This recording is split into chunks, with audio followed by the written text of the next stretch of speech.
Okay, we're live. Hi, this is William Ramsey. Welcome to William Ramsey Investigates. On today's show, I have a very special guest, a returning guest. His name is Paul Gosselin, and we spoke back in June of 2021 about his two-part book. We talked about the first part, and the title of the book is Flight from the Absolute, Cynical Observations on the Postmodern West.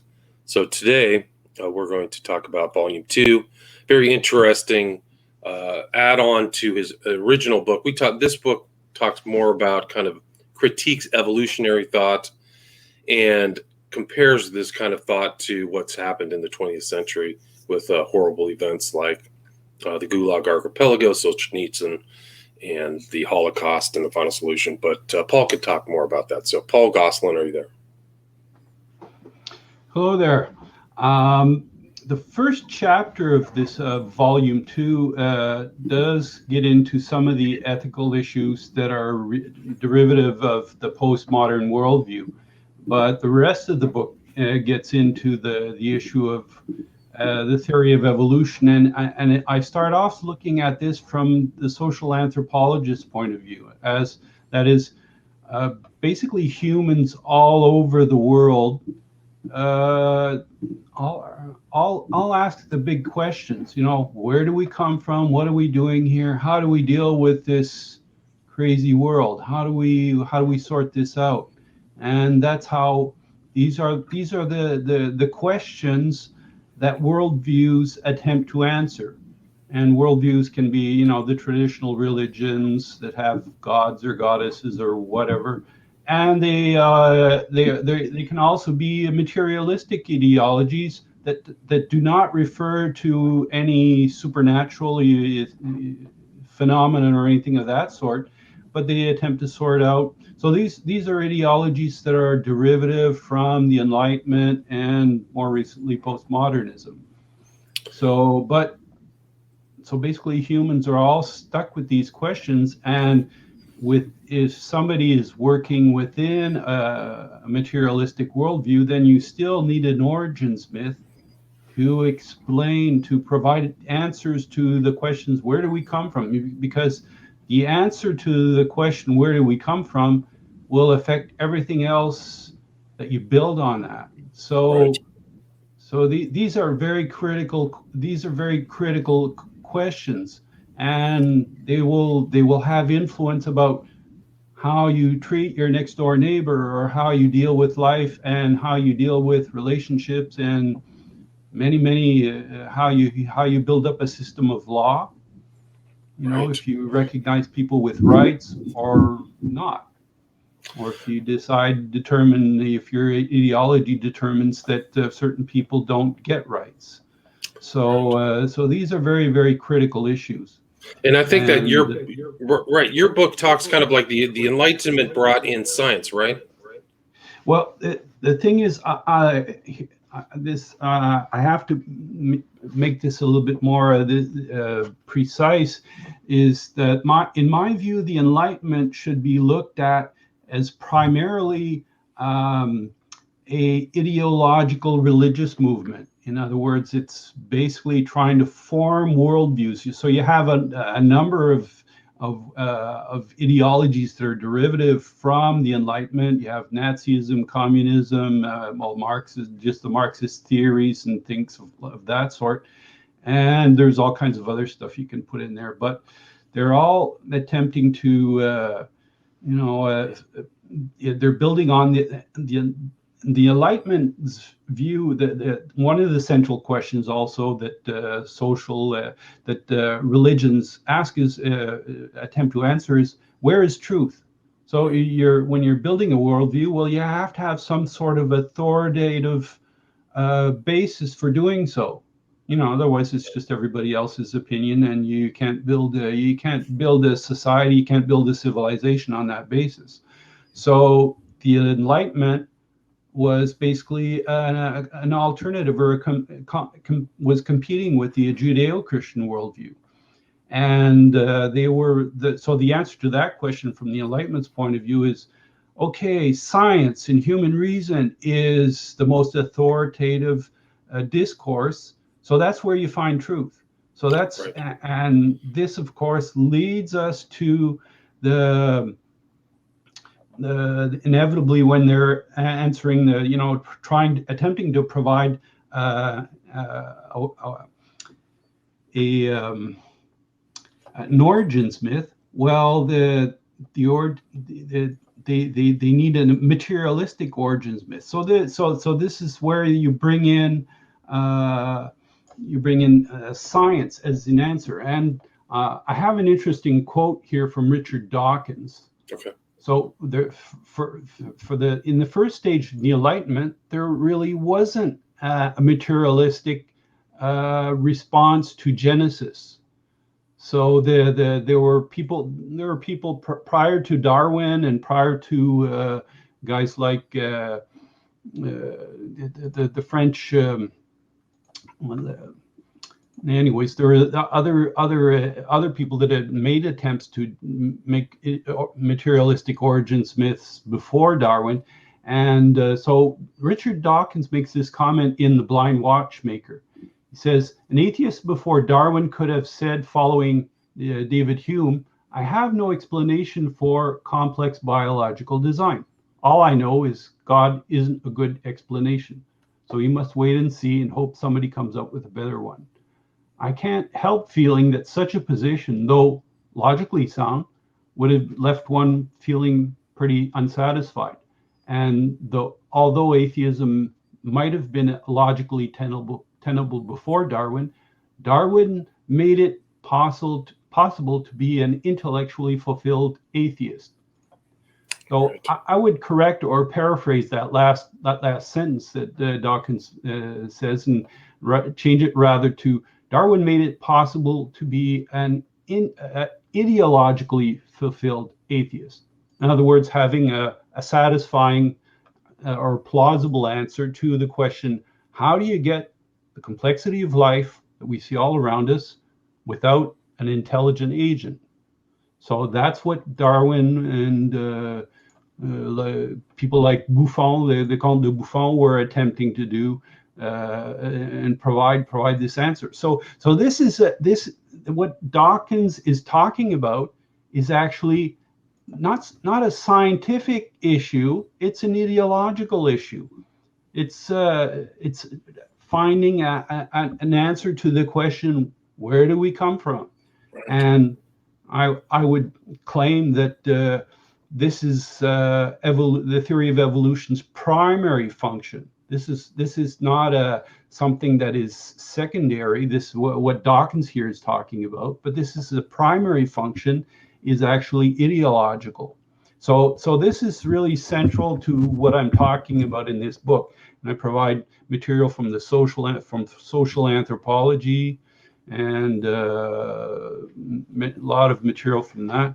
But a little bit later on, I get into a secondary question, which is part of the picture, which is used to defend the theory of evolution. Well, it's science. So science, you can't, the way people in the Enlightenment thinkers, they typically trot this out to shield evolution from any critiques, any serious criticism. Well, sorry to interrupt, Paul, but they're using it today for the basis of these mRNA injections too. Trust the science. So it's the same. You see the same approach. Don't question. We've got the science. They don't want any more questions than that. Sorry to interrupt, but the similarities that's exactly this. You're right. It's exactly the same sort of argument. You're a science. So right off the bat, if you're shielding ideology with in the name of science. So if you reject evolution or Darwin, you're a science denier. If you reject the vaccine or any of the COVID measures that are going down, well, you're a science denier. So that's a very effective way to shut people down, yes. To shut down, to cut out any serious questions and criticism. Even the slightest one, Paul. Even the slightest criticism. Of course. This leads us to actually to Karl Popper, though, because Karl Popper was practically the most influential philosopher of science during the 20th century. He wrote many books, and So Can one you of the talk about? things, I mean, we can bounce back, but I think Popper is very important. We talked about him in the pre-show. For people probably haven't heard of Karl Popper, can you kind of explain how his works and his varying works were critical of evolutionary thought? well, he, first off, the evolution was the theory of evolution was an incidental target of Karl Popper. In other words, his critiques weren't central to his works. Karl Popper was basically reacting to the way science had been abused, for example, by the Nazis or by the communists, and supporting. So Karl Popper wanted a whittled down definition of science. So he was restricting science to what he called, and it refers to the title of one of his books, Conjectures and Refutations. So basically, Popper's view was that science inherently involves, in other words, it's a requirement that if you're proposing a scientific hypothesis, then you have to formulate it in a form where it can be subjected to tests. It can be refuted. In other words, you never can. His view is that science cannot lead to truth. It can lead. It's always tentative. It's never absolute. Like compare, let's say, the Bible or something in that form. And here's the thing: when it came a little bit incidentally, he was bumping into the issue of evolution, and his view was that, well, no, evolution does not satisfy my criteria for a scientific theory, because there's never any form where it is stated where it could be tested and refuted. In other words, it has to be formulated in a way that you can reject it. But evolutionists are very, very effective in explaining away any refutation. For example, the evolutionists in Darwin's time, they would look through a microscope and they would see a single-celled organism, a bacteria, whatever, and they would chortle, "Oh, this is just a simple cell." That would be the typical way to look at it, the simple cell.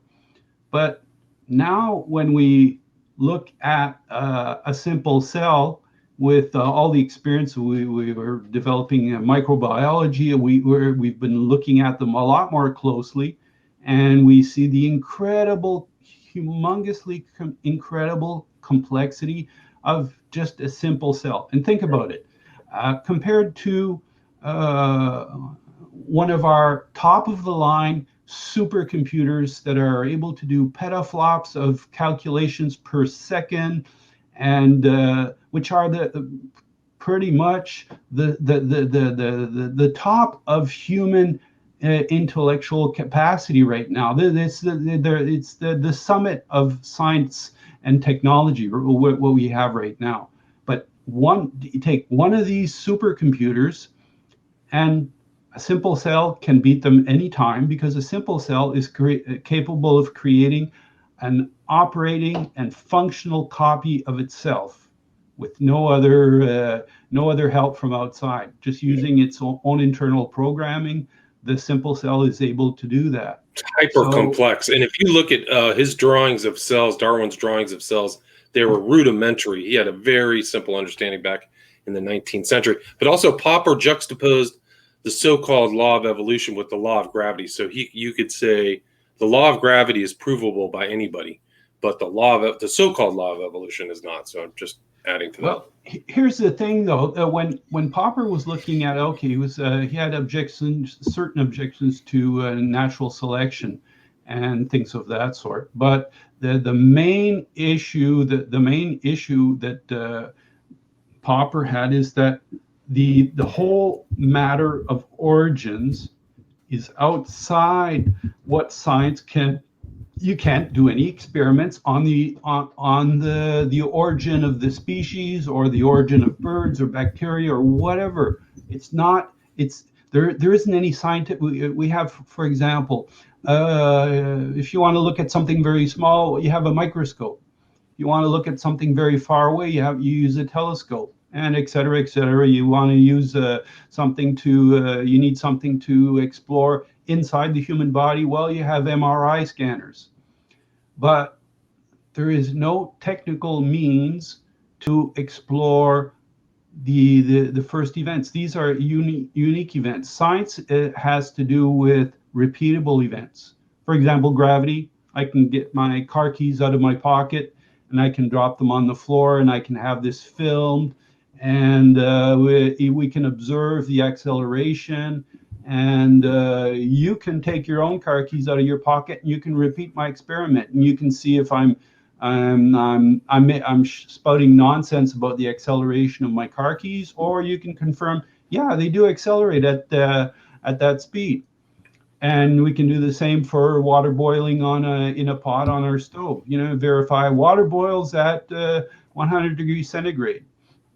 So this is observable science, but what Popper was slowly whittling away at was the Enlightenment concept that science can be used as an answer for everything.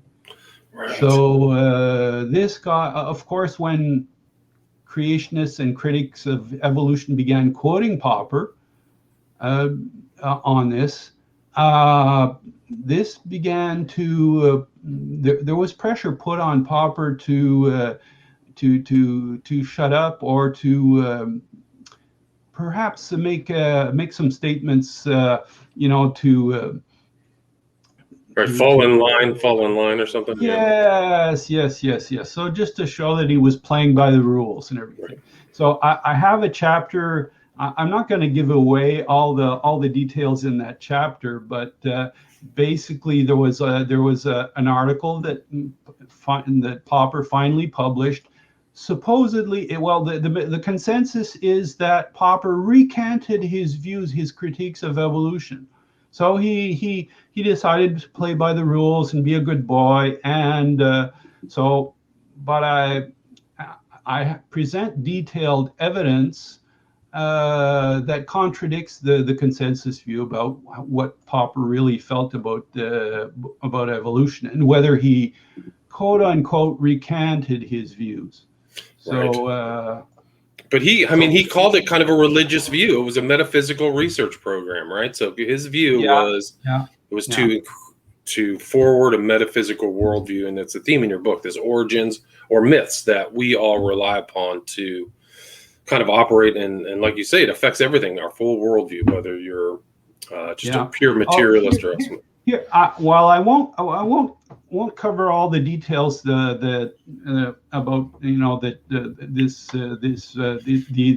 that article that Popper published where he supposedly recanted, but here's a little tidbit from prestigious science journal editor, a guy by the name of Adam Wilkins, and he was editor of the prestigious journal The Bioessays. So here's a little tidbit that gives a little insight to the actual scientific contribution that the theory of evolution has provided. Because if you go in university libraries and you check out the number of books that have the word evolution in them, well, you'll have humongous, shelves and shelves of books with this with that mention evolution. It's just sort of like a byword. It's but here's the quote from Wilkins. You see, this was written in 2000, over 20 years ago now. The subject of evolution occupies a special and paradoxical place within the biology as a whole. While the great majority of biologists would probably agree with Theodis Dobzhansky's dictum that nothing in biology makes sense except in the light of evolution. Right. Most can't. Okay, that's the end of quote. So most can conduct their work quite happily without particular reference to evolutionary ideas.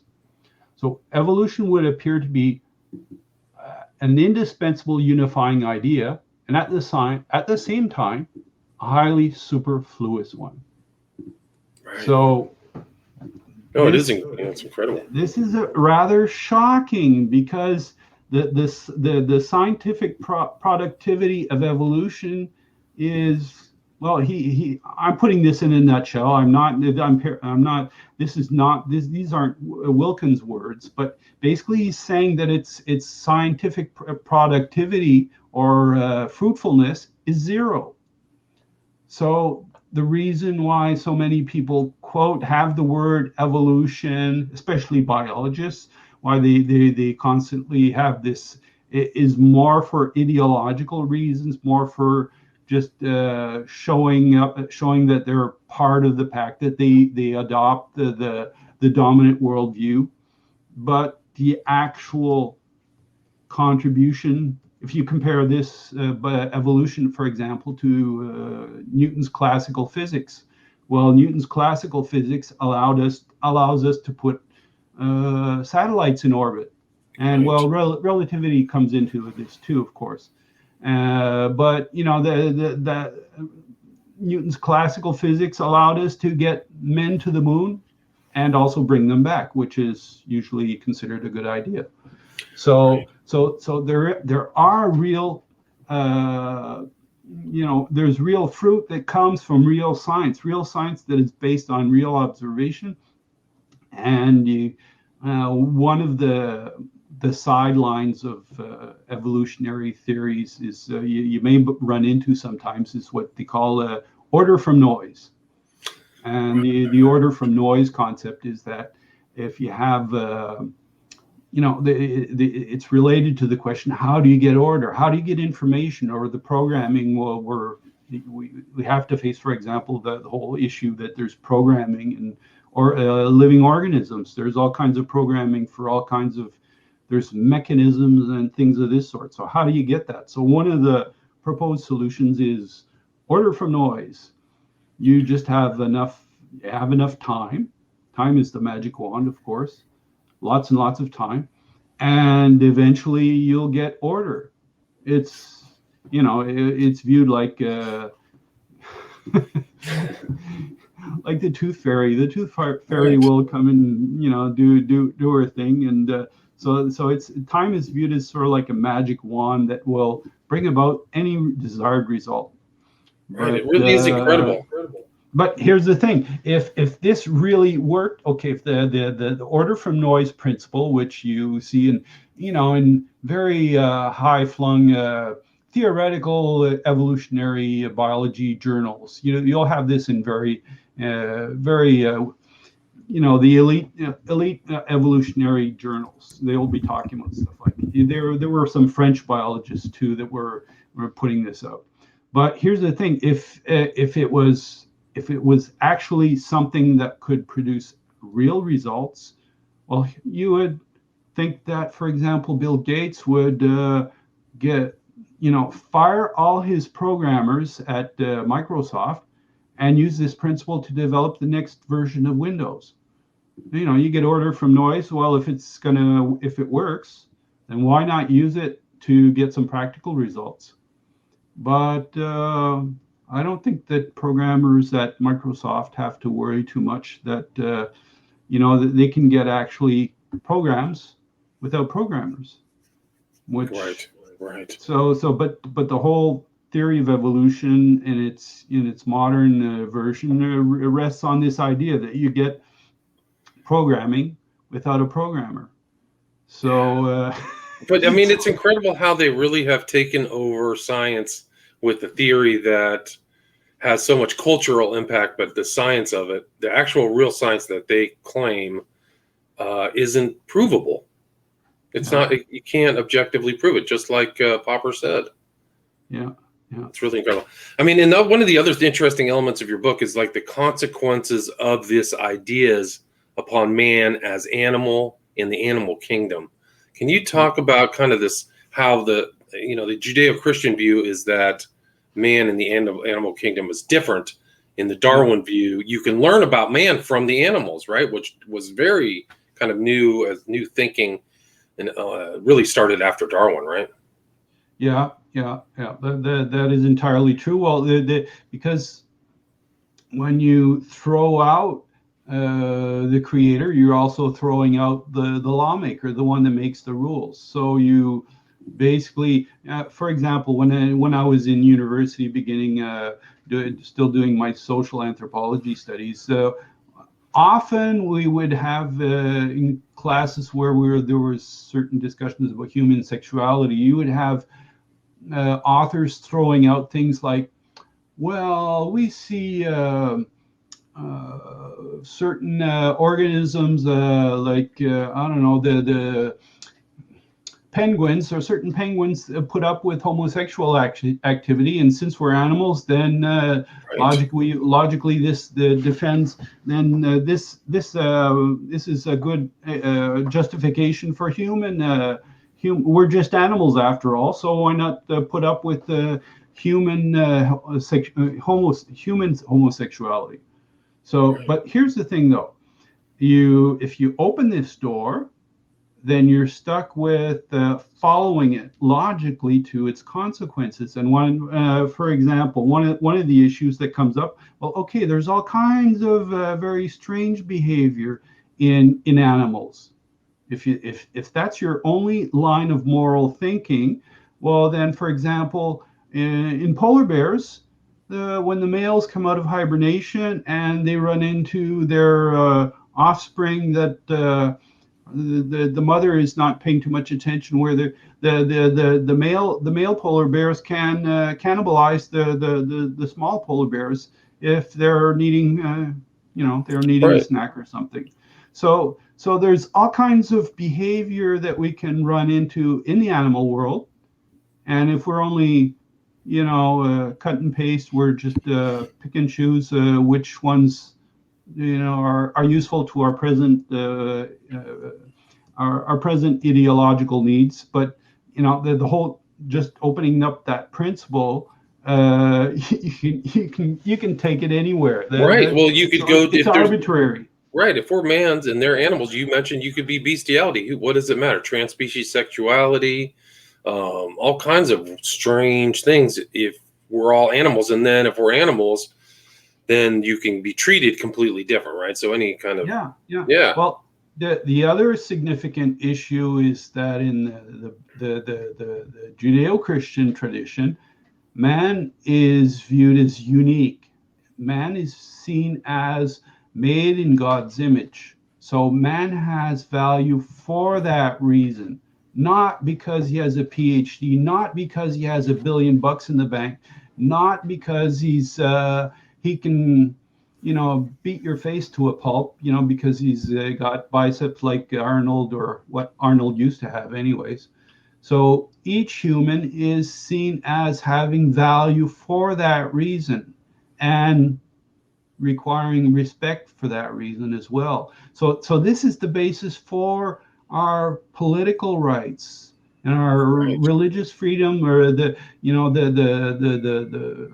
free speech value, this free speech principles we have in the West were first won by people who were in the following the Reformation, that were defending their own religious freedom.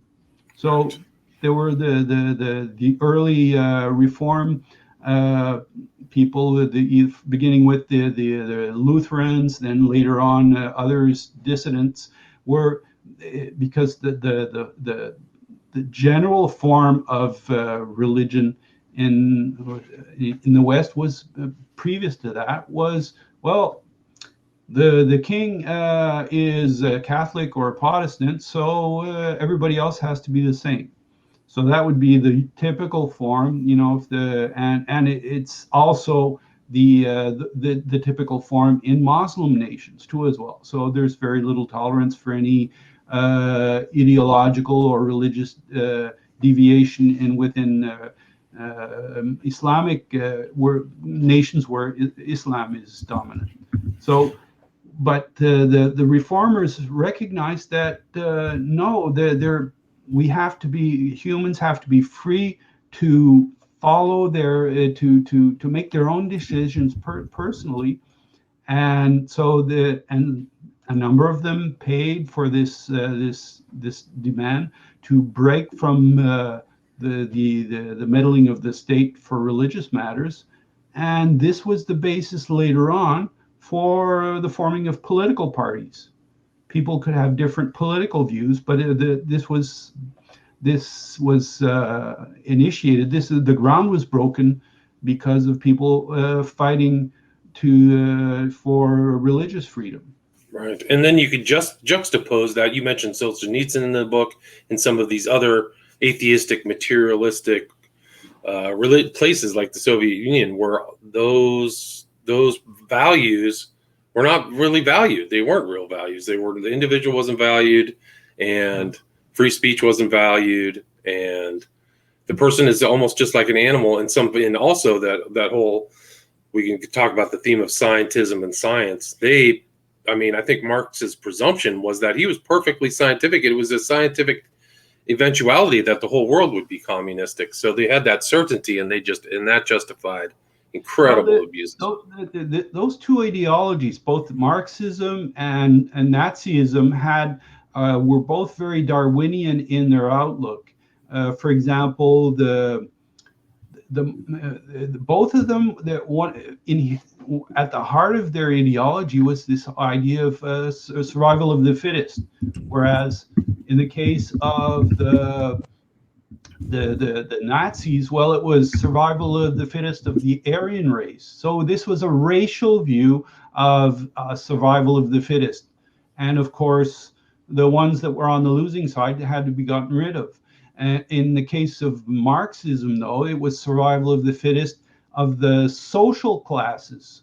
So you have the workers who are striving and who are fighting against the capitalists. So but basically at the heart of each of these ideologies was the Darwinian concept of survival of the fittest. And right. but both of them got rid of this central idea that, seeing they were distancing themselves from the Judeo-Christian worldview, they'd also gotten rid of this whole idea of the man made in God's image. So you have the famous quote by Lenin that, well, massacring a few millions was just like making omelets, no big deal. It's just the only thing that was important in his view was setting up the communist state. Right. And even Stalin at the communist paradise of the workers, the workers government. Workers' utopia, right? Stalin famously said, one death is a tragedy, 1 million is a statistic. Anything right? could be justified on that basis. Right. So, and that's the Nazis too. And that's not just the Soviet Union. You can take that to Maoism. Of course. All the other places. They're following the same logic.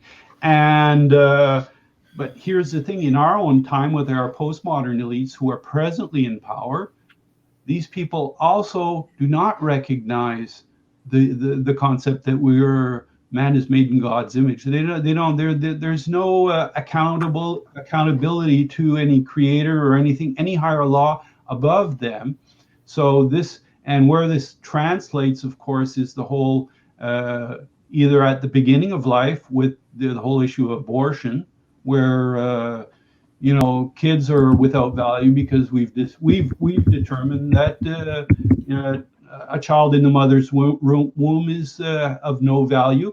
But the same ideology applies, for example, with euthanasia. When people are past a certain, we also have a determining what's quality of life. Well, this is basically people setting themselves up with godlike powers to determine where life is worth living only if it meets these criteria.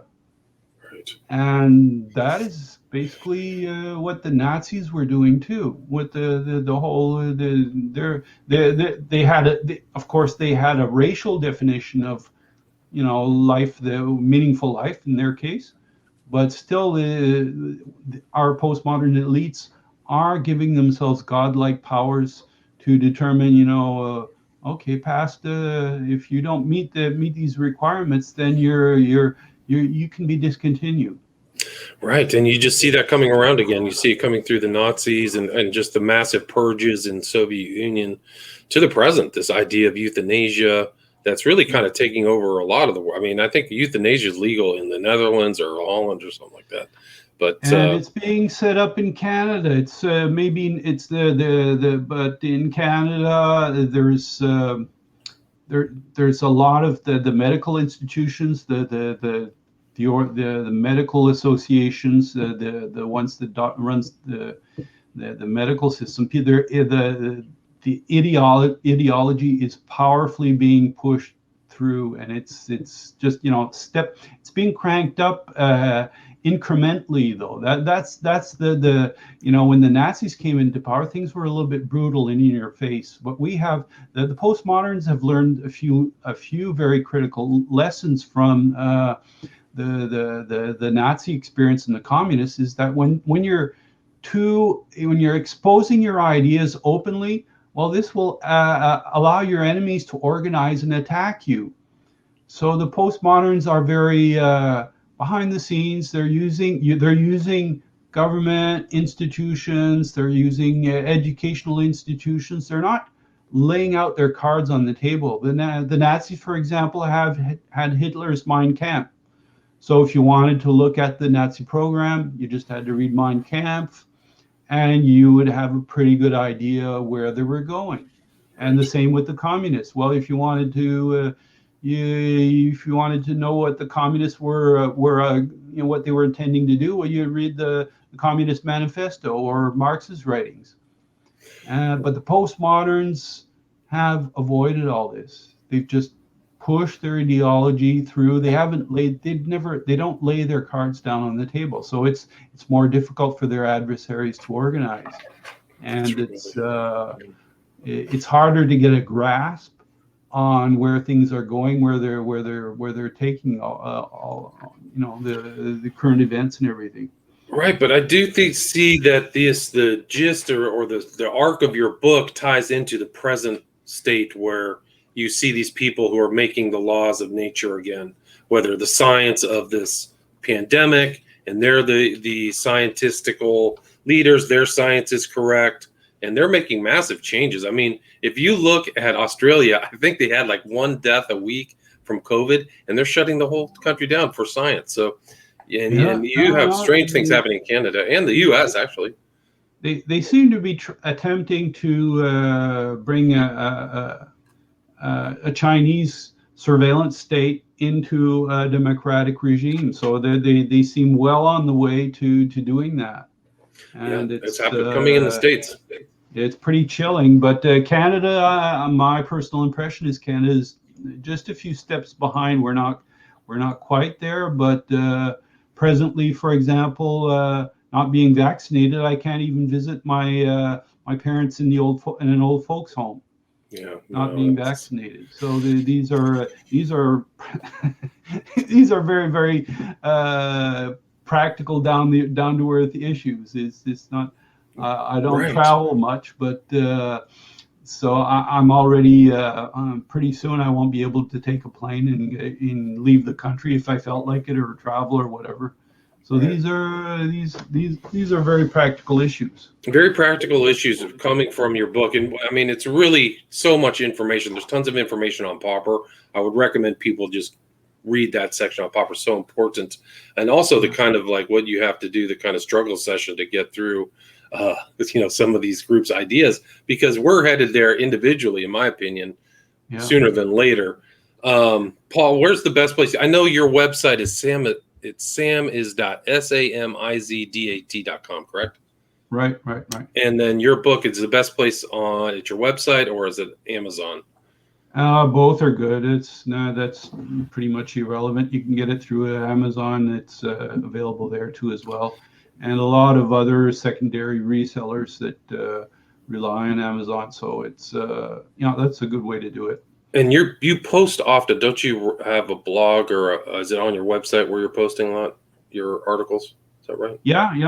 I regularly post to my website, Samizdat. I don't have that's basically my blog. You could say it's not it's more of a traditional website though, however. But Is there anything you'd like to add, or anything I missed before we wrap it up?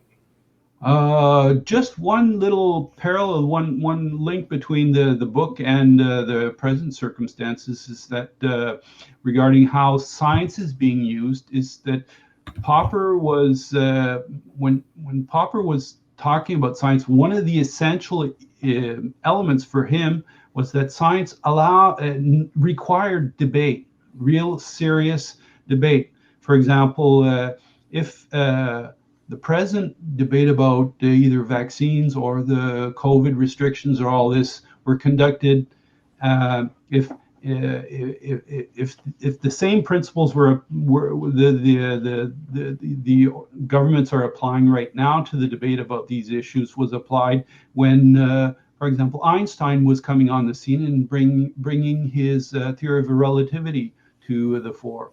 Well, if he had faced exactly the same attitudes about the consensus science is it, and we all have to submit to the consensus science.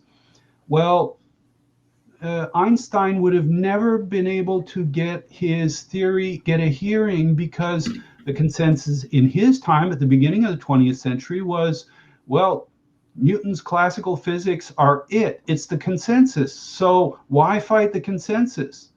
And but here's the thing: at that time, the scientists were up to taking on a real serious debate about fundamental issues, and this allowed Einstein to make his case and provide evidence and show that where there were areas where Newton's physics was not able to explain certain phenomena. And so people were open to this sort of debate. Whereas here in the present context, where the governments and medical authorities are saying everybody must bow to the science, the consensus says this, the experts say this.